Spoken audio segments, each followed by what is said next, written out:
또 하나 충격적인 거, 이 황씨 지금도 의사입니다. 멀리 가지도 않고요, 경남 지역에서 의사로 활동 중입니다. 젊은 여성 환자가 오면 혼자서 점심시간에 수면 내시경을 한 겁니다. 일어나기 전에 전신마취제인 를 다시 투약했습니다. 아니, 다 잠 재운 다음에 몰래 하고 환자는 모르는 거잖아요. 그럼 어떻게 적발됐느냐? 간호조무사들이 의심을 하고 증거를 수집해서 경찰에 신고했습니다. 검사실에서 검사 마치고 나오는데 바지에 피가 묻어 있던 겁니다. 그래서 이거 이상하다 의심을 하고 검사실에 디지털 카메라 설치하고 또 휴대전화 카메라 설치해가지고 촬영한 다음에 경찰에 신고한 겁니다. 그런데 이 간호조무사 6명도 처벌을 받았습니다. 어떤 사연이 있던 건가? 바로 신고한 거 아니고요, 돈 받아 챙기려고 시도하다가 그게 안 되니까 결국은 경찰에 신고한 겁니다. 공갈, 거의 막장 사건이라고 봐도 돼요. 의사의 수면 내시경 인용한 성범죄 너무 많습니다. 공개되지 않은 판결은 얼마나 많을 것인가, 또는 걸리지 않은 의사는 또 얼마나 많을 것인가. 안녕하세요, 손소 변호사입니다. 경남 통영 내과의사 황씨 수면 내시경 강간 사건인데요, 거의 막장 사건이라고 봐도 돼요. 67년생이거든요. 이 40세 내과의사 황씨가 젊은 여성 환자가 오면 혼자서 점심시간에 수면 내시경을 한 겁니다. 10분에서 15분 정도 수면에 빠지게 할 수 있는 약품들을 사용을 해요. 이건 정상적인 거죠. 그 다음에 환자가 일어나기 전에 전신마취제인 를 다시 투약했습니다.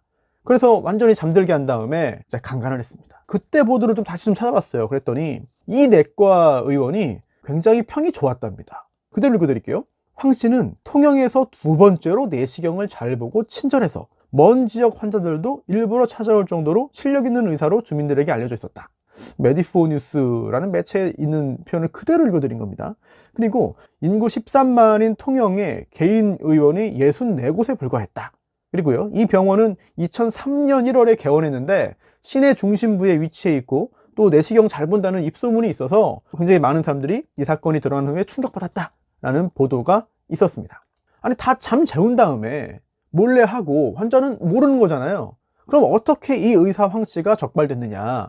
여기에 또 다른 스토리가 있습니다. 바로 간호조무사들인데요, 무려 6명입니다. 이 간호조무사들이 의심을 하고 증거를 수집해서 경찰에 신고했습니다. 그래서 붙잡힌 건데요. 그런데 그럼 왜 의심했느냐? 내시경 검사 받은 환자들이 자꾸 뭔가 좀 이상하다고 호소하는 겁니다. 나 두통이 생겼다, 잠이 안 온다, 이상하다, 이런 이상 증세를 호소하고요. 그리고 결정적으로 어느 날 이 원장 황 씨가 검사실에서 검사 마치고 나오는데 바지에 피가 묻어 있던 겁니다. 그래서 이거 이상하다 의심을 하고 검사실에 디지털 카메라 설치하고 또 휴대전화 카메라 설치해가지고 촬영한 다음에 경찰에 신고한 겁니다. 좋은 일을 한 거죠. 그런데 이 간호조무사 6명도 처벌을 받았습니다. 어떤 사연이 있던 건가? 그리고 또 하나 충격적인 거, 이 황씨 지금도 의사입니다. 멀리 가지도 않고요, 경남 지역에서 의사로 활동 중입니다. 2018년 2월 11일자 경향신문에 이런 내용이 있어요. 수면 내시경을 받으러 온 여성을 전신 마취시킨 다음 성폭행해서 징역 7년형을 선고받은 경남 통영의 한 내과의사. 1심이 징역 7년이고요 최종 징역 5년이 확정됐습니다. 이렇게 징역 5년이 확정된 이 통영의 내과의사, 그대로 읽어드릴게요. 현재 경남의 다른 지역에서 다시 병원을 운영하고 있는 것으로 알려졌다. 피해자는 총 3명입니다. 판결문에 나와 있는 피해자는 3명인데 3명이 전부일까? 라는 생각이 듭니다. 왜냐하면 간호조무사들이 50여 명의 여성 환자를 성폭행했다라는 진술을 했다고 전해지고 있습니다. 이 내용 역시 신문에 나와 있어요. 아마도 피해자들이 감추고 싶었을 겁니다. 의심은 되고 걱정은 되고 불안하고 화도 나고 그렇지만 나도 당했다, 당했을지 모른다, 확인해달라, 나도 그 영상에 있는지 모르겠다, 그렇게 하지 않았다는 거죠. 자, 피고인 황 씨는요, 통영에 있는 내과의원의 원장인데요, 2007년 5월 21일 오후 1시입니다. 내시경 검사실에서 위장, 대장, 수면 내시경 검사 받으러 온 37세 피해 여성에게 일단 수면 내시경 할 때 마약류인 진통제 1cc, 최면 진정제인 3cc, 그리고 항불안제인 8cc, 이걸 순차적으로 투여를 했어요. 그런 다음에 위장, 대장 내시경 검사를 한 겁니다. 여기까지는 문제가 없습니다. 정상적입니다.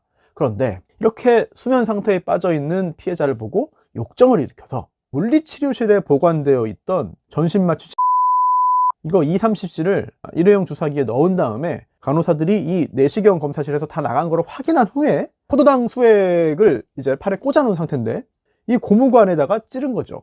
그래서 이 전신마취제 2,3cc를 추가로 투여한 겁니다. 더 깊은 마취 상태로 유도한 다음에 대장 내시경 검사를 받았으니까 속옷, 팬티를 입고 있지 않습니다. 환자복만 입고 있는데 하의 환자복을 벗기고 피고인 황 씨의 성기를 꺼내어 피해자의 음부에 삽입하는 등 1회 가능하고 치료일수 불상의 두통 수면장애를 입게 했다.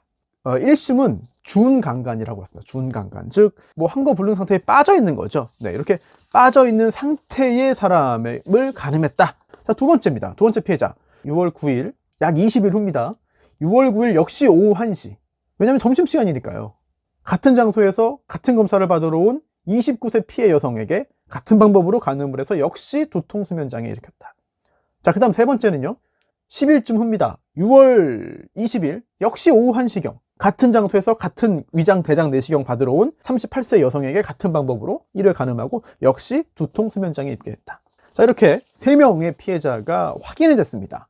그래서 1심에서 징역 7년 나왔는데 이 피고인 황 씨와 변호인은 이렇게 주장했어요. 3명 이거 인정하는데 제가 위험한 물건을 사용해가지고 한 건 아닙니다 라고 주장했습니다. 하지만 1심 법원은 이 전신마취 정상적인 사용을 해도 호흡곤란이나 저산소증으로 인해서 죽을 수도 있다. 부작용도 생길 수 있다. 사망하는 경우도 종종 발생한다. 아니, 이 황 씨 본인도 평상시에는 이런 부작용 때문에 내시경 검사할 때 안 쓰지 않았냐, 너도?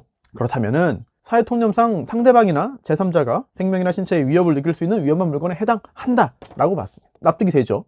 자, 그리고 그 다음에 두 번째로 변호인이 한 주장은 이거예요. 상해가 발생한 건 아니지 않습니까? 이게 평가가 완전히 달라지거든요. 그런 행위를 통해서 상해, 건강에 침해가 생기면은 이거는 처벌 수위가 훨씬 올라갑니다. 1심 법원은 이 상해, 아까 말씀드린 대로 두통, 수면장애 등의 인정했습니다. 이 상해라는 거는 건강이 침해됐다 이렇게 보면 되는데 반드시 외부적인 상처가 있어야만 되는 거 아니고요. 정신적인 기능도 포함됩니다. 이거는 확립된 대법원 판례죠. 그리고 실제로 이 피해자들 수일 동안 계속해서 두통, 수면장애, 구토 이런 증상을 보였는데 이전에 없었어요. 그 전에는 갑자기 생긴 겁니다. 결국 징역 7년 나왔는데 양형의 이유는 이렇습니다. 전과를 볼게요. 전과는 벌금형 한 번 있는 게 전부입니다. 그리고 불리한 요소가 많죠. 지역사회 전체에 큰 충격을 주었다. 의사인 피고인, 우리는 의사를 믿잖아요. 믿을 수밖에 없고 믿고 가는 겁니다. 저도 마찬가지고요. 자신을 절대적으로 믿고 신체를 의탁한 환자를 상대로 치밀한 계획화에 전신마취제를 투여한 후 간음한 파렴치한 범행이다. 그런데 징역 7년 나왔잖아요. 중요한 요소가 하나 있습니다. 바로 합의, 피해자와의 합의. 아까 말씀드린 첫 번째 범행 있잖아요. 37세 여성 합의했습니다. 1심 판결 전에 합의가 됐어요. 피해자 3명 중에 1명과 합의했습니다. 자, 검사는 징역 7년 구형했어요. 검사가 구형한 대로 1심에서 형량이 나왔습니다. 황 씨 항소했습니다. 자, 그리고 검사도 항소했습니다. 아니, 검사 징역 7년 달라고 해서 7년 나왔으면 다 된 거 아닌가요? 하지만 검사가 여기서 중요한 부분을 지적을 했고요. 이게 항소심에서 받아들여집니다. 이게 당시에 그 성폭력 범죄 처벌 및 피해자 보호 등에 관한 법률 강간 등 치상이라고 되어 있는데 묶여 있어요. 준강간을 통해서 상해의 결과를 이야기한 거냐, 또는 강간을 해서 상해의 결과를 이야기한 거냐. 검사가 이렇게 말한 거죠. 아니, 이거 강간을 해가지고 상해를 입힌 건데 왜 중강간 상해로 봅니까? 중강간 치상으로 봅니까? 잘못됐습니다 라고 주장했고, 항소심 법원은 검사 말이 맞습니다 라고 인정을 합니다. 즉 이미 잠들어 있던 건 맞다. 그런데 여기에 추가로 전신마취제를 투여한 거잖아요. 단순히 기존의 약물에 의한 심신상실 또는 항거불능 상태를 이용하는 차원을 넘었다.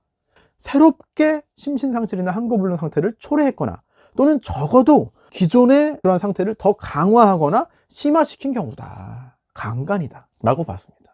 그렇다면 형량이 더 올라가지 않겠느냐? 아닙니다. 반대로 처벌 수위가 내려갔습니다. 2심 징역 5년입니다. 이게 확정됐는데요. 아니, 이게 좀 이상하잖아요. 아무리 봐도. 도대체 뭐가 형량을 줄어들게 만들었느냐? 장량 감경이 이루어졌습니다. 또 두루두루 사정을 볼 때 깎아주는 게 맞다 라고 판사가 보는 거고요. 1심에서는 장량 감경이 이루어지지 않았습니다. 하지만 항소심에서는 그게 있었습니다. 그러면 그 근거가 뭐냐가 중요한 거죠. 중요한 게 있습니다. 1심과 동일한 거는 별다른 전과가 없다. 예, 이건 맞아요. 그런데 이것도 표현도 1심은 벌금형 1회라는 걸 적시했는데 2심 판결문은 그냥 별다른 전과가 없다라고만 썼습니다. 이거 역시 장량 감경의 어떤 그 정당성 또는 근거, 이런 것들을 더 강화하는 표현이 될 수도 있죠. 그게 중요한 게 아니라 더 중요한 게 여기 있습니다. 피해자가 3명이잖아요. 첫 번째가 37세 여성, 두 번째가 29세 여성, 세 번째가 38세 여성인데요. 1심 판결 나올 때까지는 첫 번째 37세 여성과 합의했습니다. 두 명은 합의가 안 된 거잖아요. 그런데 이제 징역 7년 나오니까 1심 끝나고 2심 나올 때 그 사이에 약 5개월 그 기간 동안에 두 번째, 세 번째 피해자 2명과도 합의를 했습니다.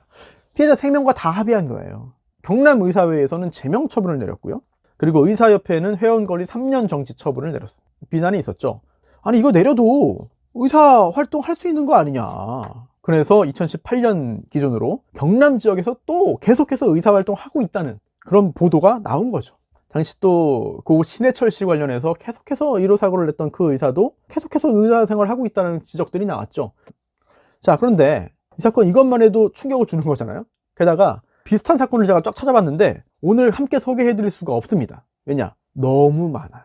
의사의 수면 내시경 악용한, 인용한 성범죄 너무 많습니다. 제가 공개된 판례만 찾다가 너무 많아가지고 오늘 소개를 할 수가 없어요. 너무 많아요. 공개되지 않은 판결은 얼마나 많을 것인가, 또는 걸리지 않은 의사는 또 얼마나 많을 것인가. 그리고 또 하나 놀라운 게 있습니다. 바로 아까 그 간호조무사들 있잖아요. 6명. 도대체 무슨 일이 있던 거냐, 이 간호조무사들. 도대체 왜 처벌받았냐. 이상하다 낌새를 채가지고 촬영한 다음에 경찰에 신고가 있으면 좋은 일 한 거 아닌가요? 근데 왜 처벌받았죠? 여기에 또 숨겨진 내막이 있습니다. 뭐냐면 협박을 했어요. 돈 달라고. 바로 신고한 거 아니고요. 돈 받아 챙기려고 시도하다가 그게 안 되니까 결국은 경찰에 신고한 겁니다. 공갈. 그런데 돈을 또 못 받았어요. 그럼 공갈 미수로 처벌을 받은 건데 내막이 이렇습니다.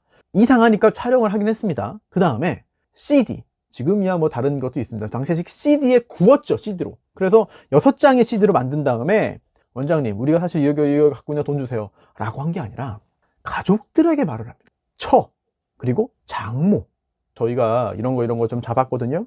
돈 주세요. 돈 안 주면 이거 뿌려버립니다. 유포합니다. 라고 협박을 합니다. 얼마 달라고 했냐? 1인당 1,000만 원, 6명이니까 총 6천만 원입니다.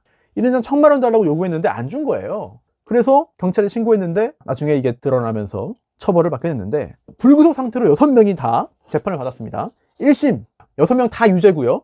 벌금 300만 원이 2명 나왔고요. 징역 4개월에 집행유예 2년이 1명 나왔고, 징역 4개월 1명, 징역 6개월 2명, 이 3명 법정 구속됐습니다. 1심 판결 나오면서 법정 구속됐습니다. 당시 판결문을 보면 이런 지적을 합니다. 의사와 함께 이 환자의 건강을 책임져야 할 간호조무사들이 증거 확보를 위해서 의사의 강간범행을 방치했다. 그리고 촬영된 동영상을 의사의 처와 장모에게 보여주고 돈을 달라고 요구했다.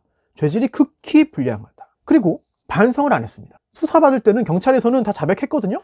그런데 다시 번복. 오히려 검찰의 강압수사와 직권남용을 주장했습니다. 뉘우침이 없어요. 전과가 없더라도 엄한 처벌 불가피하다. 그 후에 이들이 항소했습니다. 2심에서는 1심보다는 형량이 내려가요. 그래서 원심 판결을 파기하고 구치소로 간 3명 있잖아요. 징역 6개월 2명, 징역 4개월 1명, 이들 징역형의 집행유예를 선고합니다. 결국은 풀려나는데요. 징역 6개월, 집행유예 2년, 징역 4개월, 집행유예 2년이 선고된 겁니다. 아까 말씀드린 대로 이렇게 범행을 방치하고 동영상으로 촬영하고 돈 달라고 한 거 죄질이 매우 불량하다. 하지만 구치소 가면 반성하거든요. 잘못을 깊이 반성하고 있고, 또 오랜 기간 성실히 그동안 근무해왔다. 또 전과가 없다. 이런 걸 종합해서 집행유예로 풀려났습니다. 자, 이 사건은 포인트가 여러 가지가 있죠. 지역사회에 큰 충격을 줬어요. 평가가 좋았습니다. 특히 내시경 잘 본다는 소문이 났습니다. 소문이 난 다음에 정말 잘 하다가 그런 욕정을 일으켜가지고 이런 범행을 한 건지, 아니면 처음부터 이런 행동을 하기 위해서 평판을 좋게 만들기 위해 더 열심히 한 건지 잘한 건지 모르겠어요. 어쨌든 3명의 피해자가 발생했고, 그 이상 훨씬 많은 피해자가 있었을 것으로 의심이 되고, 또 간호조무사는 또 촬영을 한 사람은 또 그런 진술을 했고, 50여 명이라고. 이 사건이 드러나게 된 게 간호조무사들의 촬영에 의한 건데, 조무사들이 바로 신고하지 않고 더 증거를 확보해서 돈 받아내기 위해서 계속 방치하고 촬영하고 처가 식구에게 돈 달라고 했다가 실패하니까 경찰에 신고하고, 그들도 처벌받고. 황당합니다. 게다가 지금도 의사활동을 하고 있다면 뭔가 우리가 확인할 수 있는 절차나 제도나 수단이 좀 있어야 되지 않을까요? 다른 건 몰라도 이런 행동을 한 사람에게 내 몸을 맡기고, 또는 내 가족의 몸을 맡기고 수면 내시경 해달라고 한다? 남자인 저도 못하겠는데 여성의 경우에는 아주 불안하죠. 말도 안 되는 일이 아닙니까? 어쨌든 그런 제도가 좀 도입되기를 좀 희망하면서 2007년에 발생한 통영시 수면 내시경 강간 사건 마치겠습니다.